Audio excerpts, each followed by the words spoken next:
Meni mashinasiga tiqib olib ketishi mumkin edi. Maryam Tillayeva notanish erkak hujumiga uchradi. Assalomu alaykum, kanalimizga xush kelibsiz. Bizga obuna bo'ling va like bosishni unutmang. O'zbekiston birinchi prezidenti Islom Karimovning 27 yoshli nevarasi Maryam Tillayeva Arno Kosin bilan to'yga tayyorgarlik ko'rmoqda. Rossiyaning Stavka na Lyubov muhabbat garovi reality shousining ikkinchi mavsumi ishtirokchisi bo'lgan Maryam erkaklar bilan tanishishga qiziqmasa-da, ularning ba'zilari unga shilqimlik qilish haqida Voice nashriga so'zlab berdi. Yaqinda restoranga kechki ovqatga ketayotgan edim. Oyog'imda baland poshnali tufli. Ko'chada tansoqchisiz ketayotganimda bir kishi mashinasidan tushdi-da, "Yaxshi qiz, siz bilan tanishmoqchiman" dedi. Men esa "Siz bilan tanishmayman" deb javob berdim. U mashinasini orqaga hayday boshladi. Men qanchalik uzoqlashsam, u ham shuncha orqaga yuraverardi. Keyin mashinasidan chiqib yaxshi qiz deya boshladi. Meni tushunmadingiz shekilli, tanishishni xohlamayman dedim. Shunda u qo'limdan ushlab oldi deydi Tillayeva.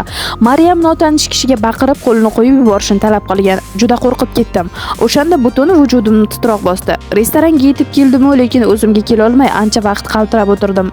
Keyin nima bo'lishini bilmasam-da, mashinasiga sudrab tiqib, qayergadir olib ketish ham mumkin edi degan Instablogger. U dovdirab qolganini aytib, keyingi safar shunday vaziyat yuz bersa albatta politsiyaga qo'ng'iroq qilishini ta'kidlagan. Men Amerikada katta bo'lganman. U yerda ayol kishiga aytilgan oddiy maqtov ham shaxsiy chegaralarning buzilishi deb hisoblanishi mumkin. Bu yerda esa bir erkak mashinadan yugurib tushdi-da, ortimdan quvdi. Maryam shunga o'xshash yana bir voqeani eslatib o'tgan. Qo'shma Shtatlarda taksiga o'tirib yigitim bilan telefonda urushib ketayotgandim.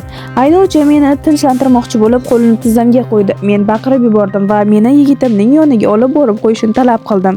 Yigitimga bu voqeani aytib haydovchi ustidan shikoyat qilishni maslahat berdi. Shunday qildim ham.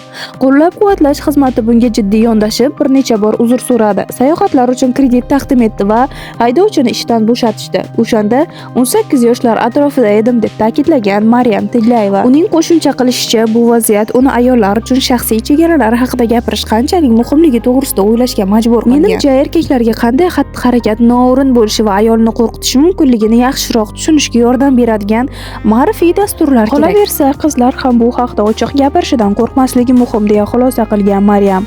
Avvalroq Maryam Tillayeva Arno Kosin bilan to'yni kechiktirilayotganini ma'lum qilgandi. U bunga o'zaro kelishmovchiliklar sabab bo'lganini tushuntirar ekan, yigiti bilan turmush qurish fikridan qaytmaganini, shunchaki marosimni tashkillashtirish uchun ularga ko'proq vaqt kerak bo'lganini ta'kidladi. Shuningdek, Instablogger Toshkentdagi to'ylarda qo'shiq kuylayotgani aks etgan videolar ham sal avval tarqalgandi. Bizda hozircha shu.